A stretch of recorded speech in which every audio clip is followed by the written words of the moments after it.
Danish entrepreneur, investor, come from a generational family, a global citizen. I've lived across the world past 18 years, based in London.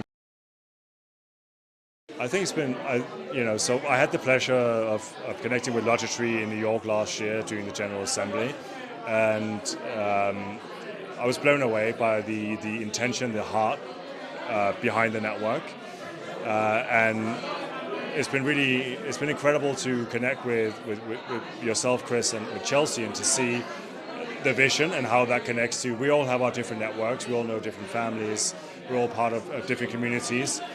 And to see how you guys are so dedicated to bringing the next generation into the future in a way that's really beneficial to humanity, and how you're really doing that in a way with structure and intent.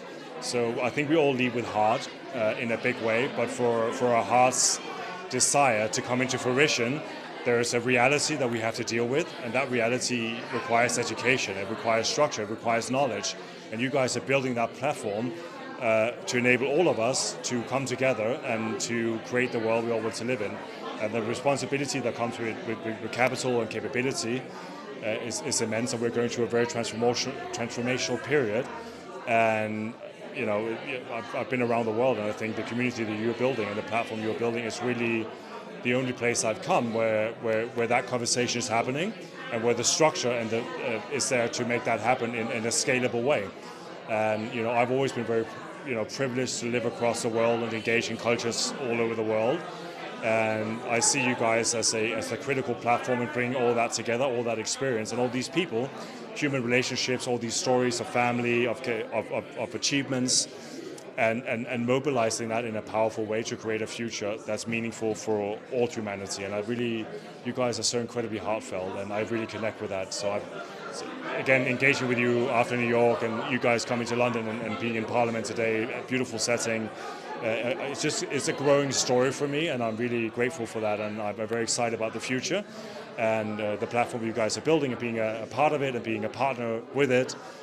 So it's been fantastic. It's not a big secret, I'm a science geek. I've always been inspired by science, and there's something. And logic is a big part of science. How do we understand the natural world? Well, we have to apply logic to it, right? So what are we seeing? What are the data points? How do we construct a hypothesis or a thesis? How do we deduct or induct something about the world? So logic is fundamental to firstly understand the world around us, but also to creating meaningful outcomes. And people often think of logic as being unemotional. I disagree with that. I think in order to, again, I talk about the heart. We all lead with our heart, but in order for that reality to become real, we also need to have logic. We need to see the world with logic, and we need to have the structure and understanding to make sense of the world, and that happens through logic. So logic enables the heart in a way. So for me, that's a duality, because everyone's always, logic is the opposite of emotions. I disagree. I think we can only truly create the world of our heart and our emotions if we have logic as a tool to achieve that outcome. So it's very important, and so I think it's very, very important. I didn't realize there was something that's called Logic Day, to be honest, until you guys told me.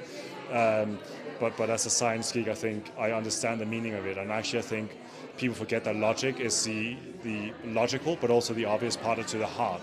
Without logic, we cannot create what the hearts desire, in my view. So I think it's very important.